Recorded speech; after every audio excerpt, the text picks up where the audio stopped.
A poser to ponder. The august assembly was awaiting the auspicious event. It was a great gathering of scholars, savants, and seers. There was immense enthusiasm among the audience to listen to the inaugural address for the new classic work to be introduced on that day. Kachiyappa Sivacharyar, a great devotee of Lord Muruga, performed the traditional puja in his shrine at Kumarakotam. His literary work, Shrikanta Puranam, written on palm leaves and wrapped in pure silk, had been placed at the holy feet of Lord Muruga. Kachiyappa took it in his hands and looked at the smiling face of the Lord. Muruga, my Lord, please help me with your grace for a smooth inaugural function today. With this prayer, he respectfully took his work and started moving towards the hall. The audience welcomed him with great applause, and his heart was filled with joy at the reception. This was the day of his dreams that he had long awaited for.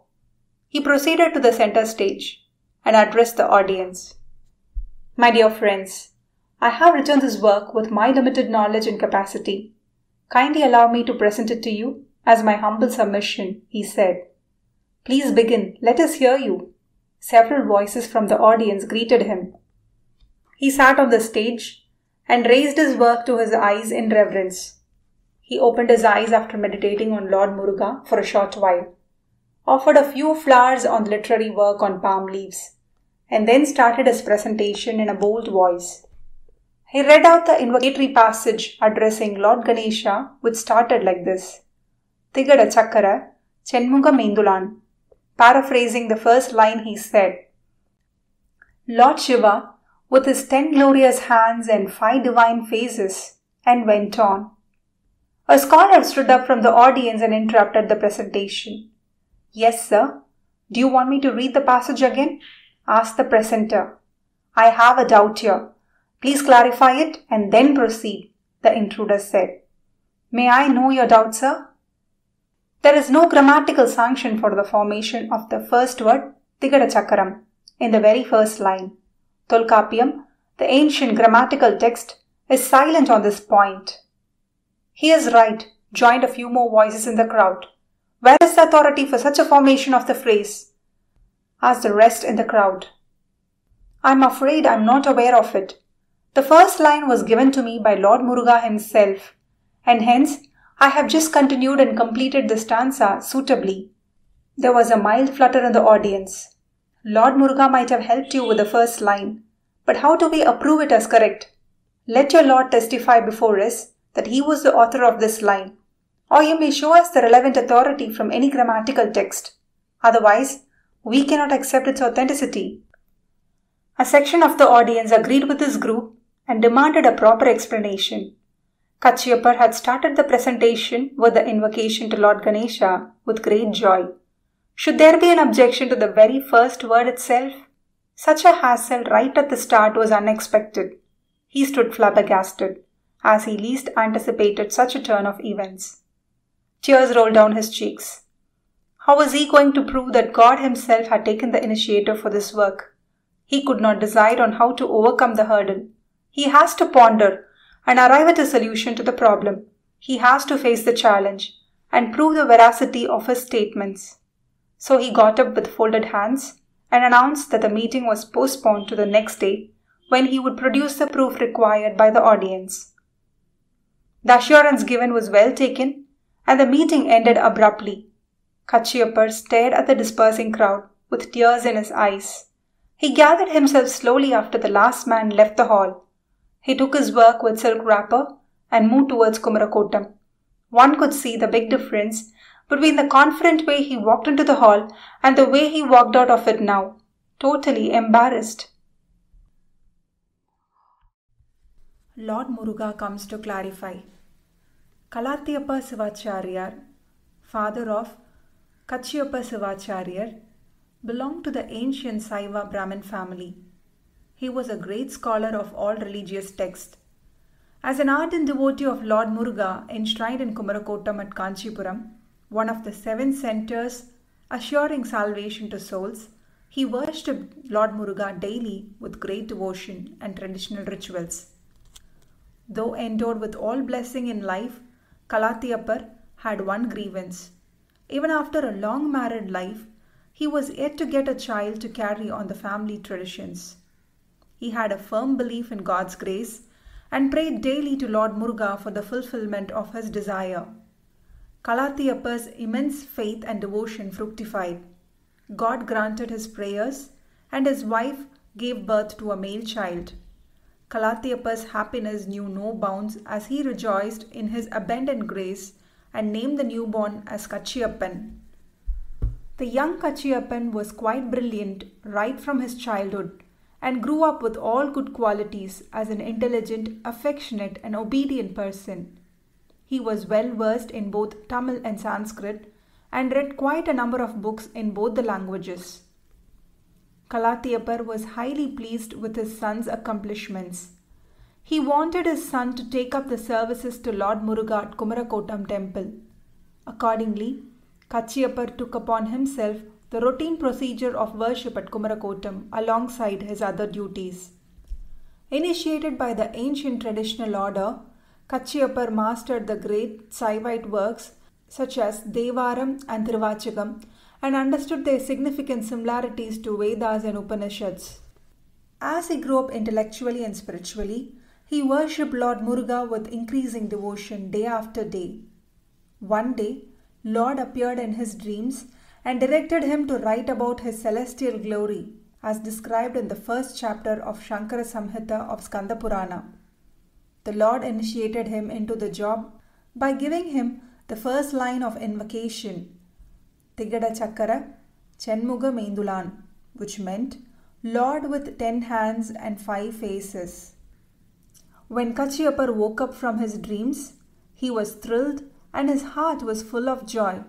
He was greatly moved and extremely delighted by Lord Muruga's grace and kindness showered on him. O Muruga, you have chosen me for such an arduous task of singing your praise. Do I deserve this honor? You have to stand by me throughout, to enable me to complete this assignment creditably, he said. After his usual prayers, Kachiyappa started his work. The invocation was followed by poetic verses of exceeding merit. Whenever he was in doubt about his compositions, he would pause and rethink till such time he was fully satisfied with them. Though he was happy with his work, he wanted an approval for the same.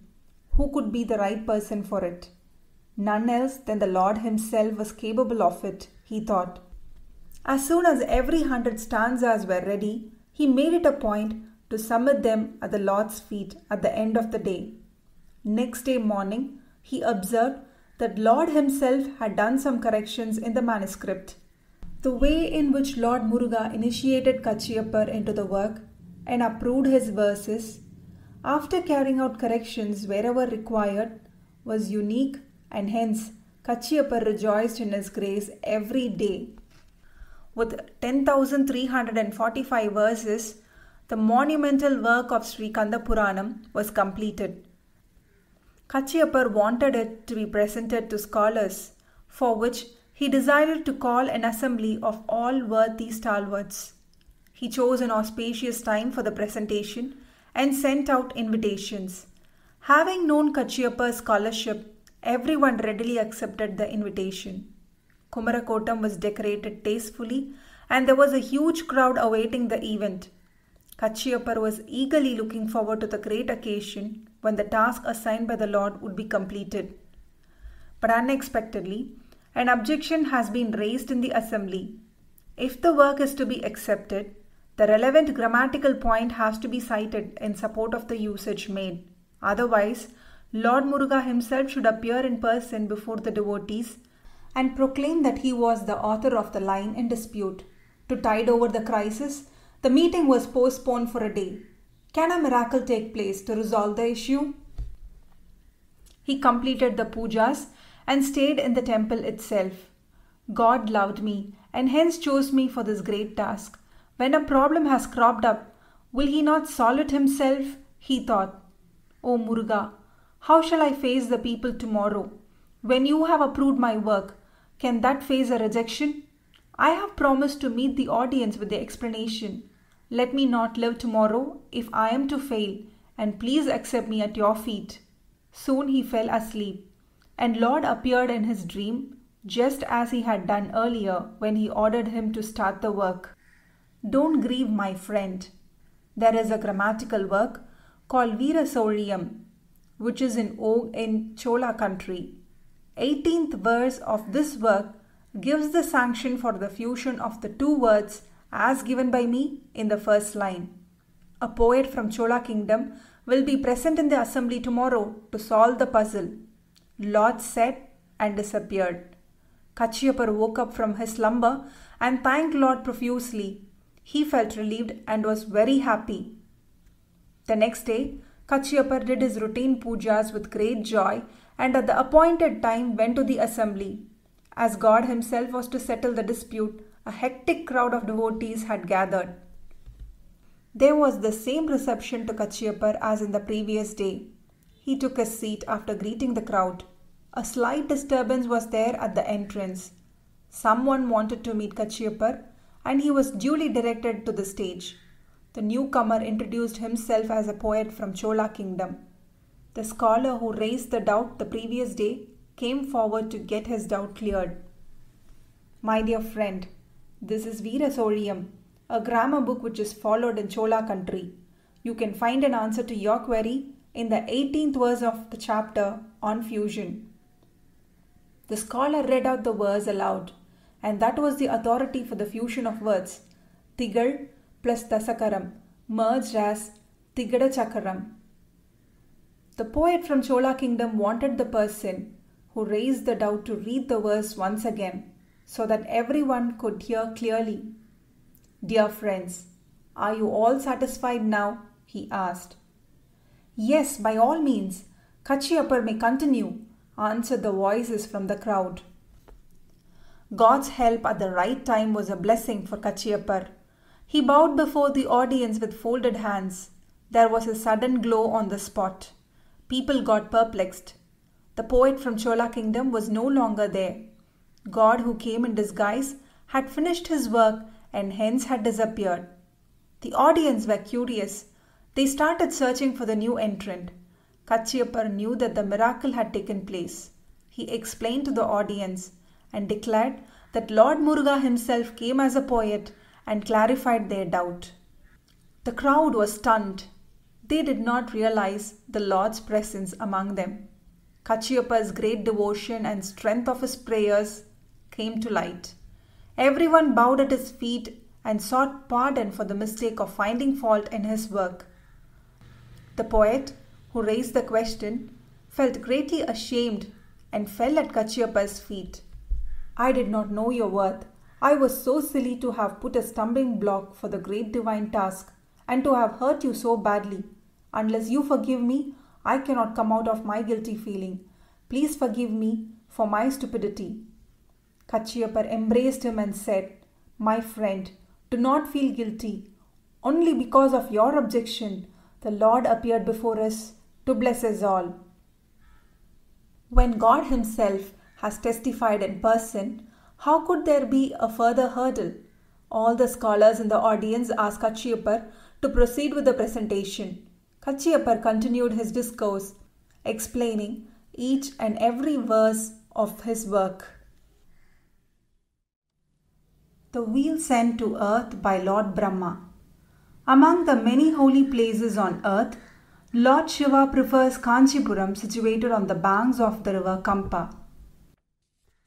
Once, when Lord Brahma and his consort Saraswati came to Kanchipuram to worship Lord Shiva, at that instance, some sages present there called on Lord Brahma. They prayed to Brahma for guidance as to what would be the ideal place on earth where they can quietly worship Lord Shiva after renouncing all worldly desires and embracing the ascetic dharma. Lord Brahma took a piece of darba, that is the grass, made it like a wheel and sent it rolling down on the ground.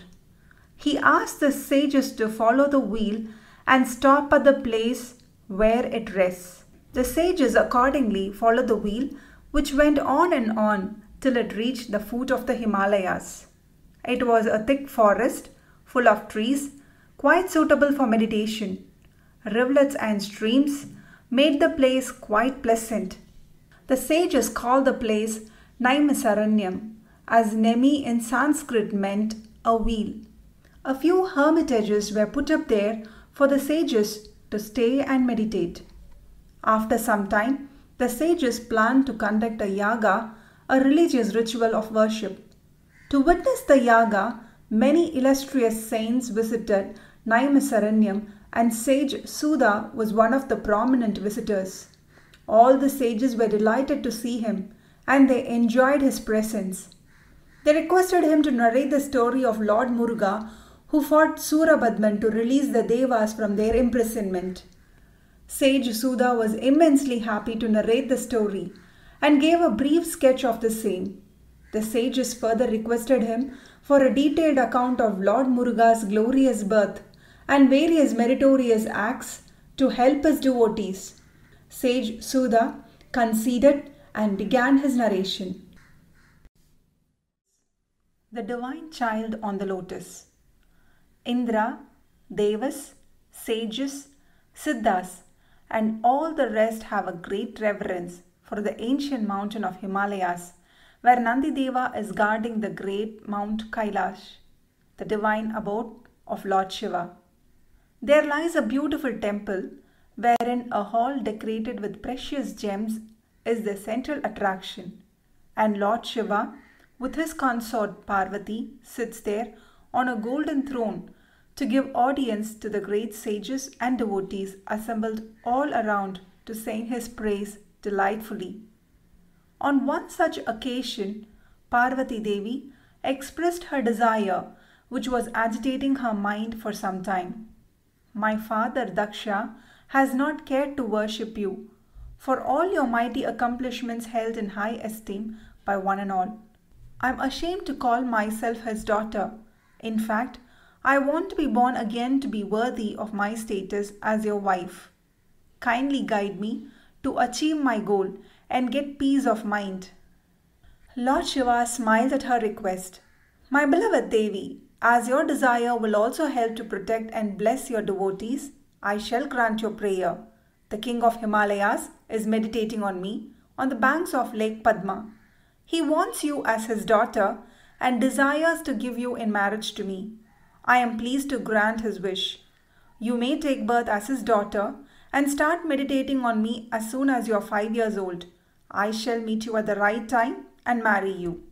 Devi was immensely happy about this boon and took leave of the Lord and left Mount Kailash. The beautiful Lake Padma at the foot of Himalayas is full of lotus flowers.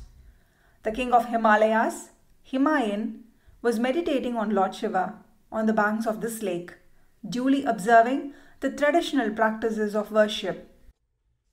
One day, he took his bath as usual in the lake, and suddenly he sighted a beautiful girl child on a lotus flower in the center.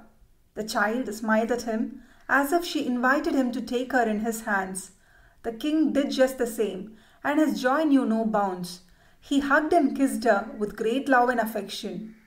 God has answered his prayers. He now has Devi herself as his daughter. Exuberant with joy, he reached his palace, where his wife Mena joined him with great happiness. My honey, God has granted our prayer. Our long-felt desire has been fulfilled. This baby is a blessing for our destiny. Here is your sweet little daughter, said the king of Himalayas, and gave the child to his wife. She was so overwhelmed with joy that her breasts were filled with milk. She took the child inside and fed her. There were celebrations everywhere. Everyone rejoiced Himayan's fortune. Gifts poured from one and all. Sages and devas visited the palace to have a glimpse of the divine child, who was none other than the mother of the universe.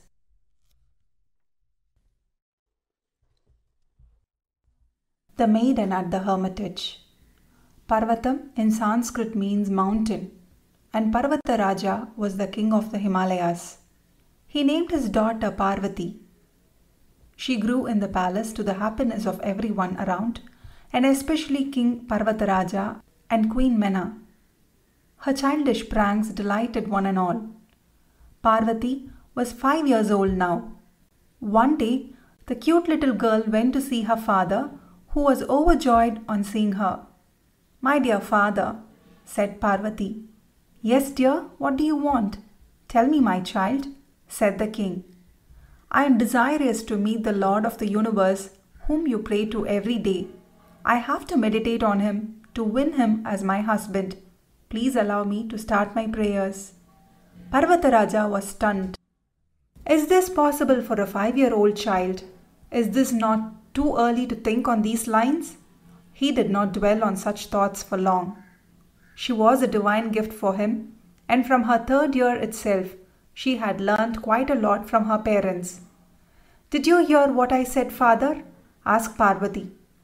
"Parvati, you're too young, my child, for undertaking such pains.